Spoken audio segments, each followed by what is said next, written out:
আসসালামু আলাইকুম, welcome back to my YouTube channel cooking studio by Reshmi. কেমন আছেন সবাই? আশা করছি যে যেখানেই আছেন আল্লাহর রহমতে নিরাপদেই আছেন। হাঁড়ি, চুলা এবং কোনো কিছু ছাড়াই ডাইনিং টেবিলে বসে বসে তৈরি করব আজকে আপনাদের সাথে রাইসের রেসিপি। অবাক লাগছে তাই না? যেমন কাপ নুডলস মজা করে খেয়ে থাকি, তো এইরকমই একটা প্যাকেট রাইসের রেসিপি বলা চলে না অ্যাকচুয়ালি।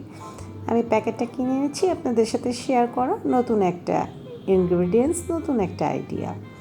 তো চলুন প্যাকটাকে দেখে নিচ্ছি।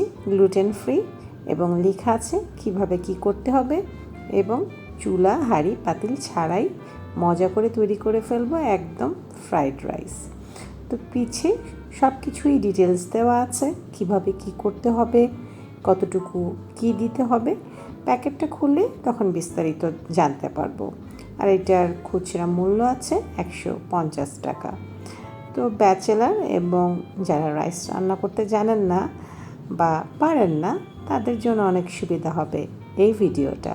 তো চলুন প্যাকটা খুলে নিচ্ছি। প্যাকটা খোলার পর দেখতে পেলাম ভিতরে অলরেডি একটা চামচ দেওয়া আছে এবং অনেক সবজি টবজি দিয়ে ভরপুর চাল দেওয়া আছে।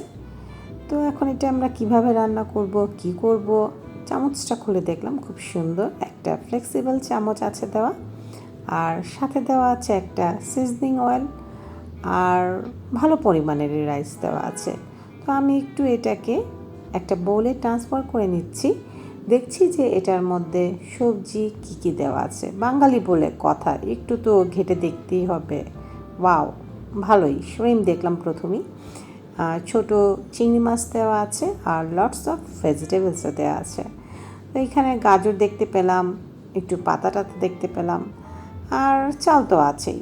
তো এই চালটা কীভাবে চুলো ছাড়া কুক হবে প্যাকেটের গায়ে একটা মার্ক করা আছে, এখানে ওয়াটার লেভেল দেওয়া আছে, চাল দিয়ে কতটুকু পরিমাণের পানি দেবেন, আর অবশ্যই সেটা ফুটন্ত গরম পানি হতে হবে, ঠিক যেভাবে আমরা কাপ নুডলস খেয়ে থাকি।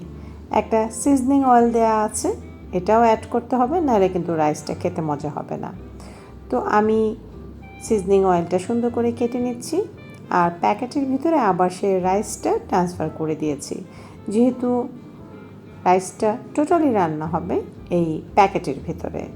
তো এখন আমি সিজনিং অয়েলটা ঢেলে দিচ্ছি। এটা পিছিয়ে যেই প্যাকেটের গায়ে আপনার সব কিছু লেখা ছিল সেভাবেই লেখা আছে, আমি সেভাবেই ফলো করছি। তো এখন সিজনিং অয়েলটা ভালো করে ঢেলে দিলাম এবং চালটাকে আমি প্যাকেটের মধ্যে নিয়ে নিয়েছি, আর চুলায় কিন্তু পানি হতে দিয়েছি।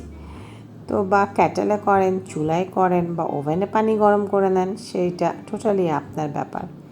এখানে লেখা আছে হাফ কাপের মতো পানি দিতে হবে।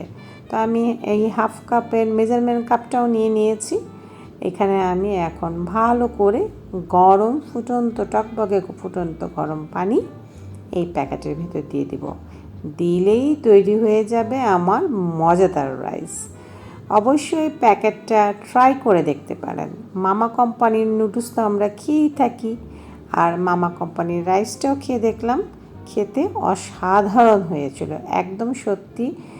মানে আপনারা যদি আমাকে বিলিভ করে থাকেন তাহলে এই প্যাকেটটা একবার অন্তত ট্রাই করুন। এত শর্টকাটে এত মজা করে যে রাইস রান্না হয়ে যাবে, আমার আসলে কল্পনার বাইরে ছিল।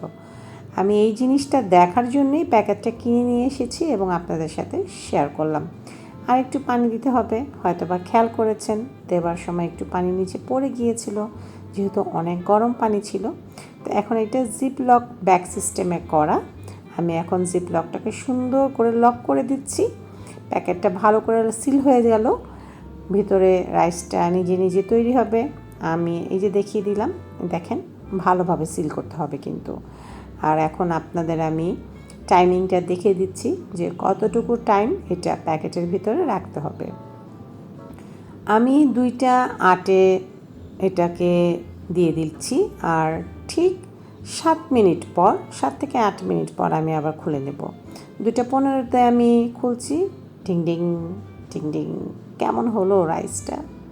তো চলুন প্যাকেটটাকে খুলে দেখি। অসম্ভব সুন্দরভাবে তৈরি হয়ে গেছে, একদম যেমন খেলার মাঠে সবাই রেডি হয়ে বসে থেকে এই বুঝি গোল হবে গোল হবে। হ্যাঁ, সেরকমই আর কি। আমারও ভিতরে টেনশন কাজ করছিল, সত্যি কি রাইস তৈরি হবে, আসলে কি সেরকম ভালো লাগবে খেতে। তো দেখলাম যে হ্যাঁ, খুব সুন্দর ঝরঝরে চাল, দেখতেই পাচ্ছেন। চিংড়ি মাছটাও রান্না হয়ে গেছে, আপনাদের ভিডিওতে কতটুকু দেখাতে পারছি।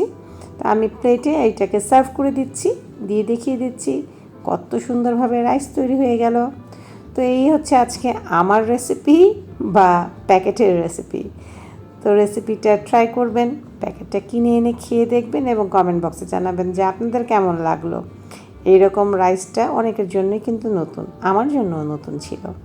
তো সবাই ভালো থাকবেন, পরবর্তী রেসিপি পর্যন্ত আমার সাথেই থাকবেন। চ্যানেলটাকে সাবস্ক্রাইব করে রাখবেন, পাশে থাকা বেল আইকনটা প্রেস করে রাখবেন। নতুন এরকম ছোট ছোট রেসিপি নিয়ে আপনাদের সাথে চলে আসবো। আল্লাহ হাফেজ।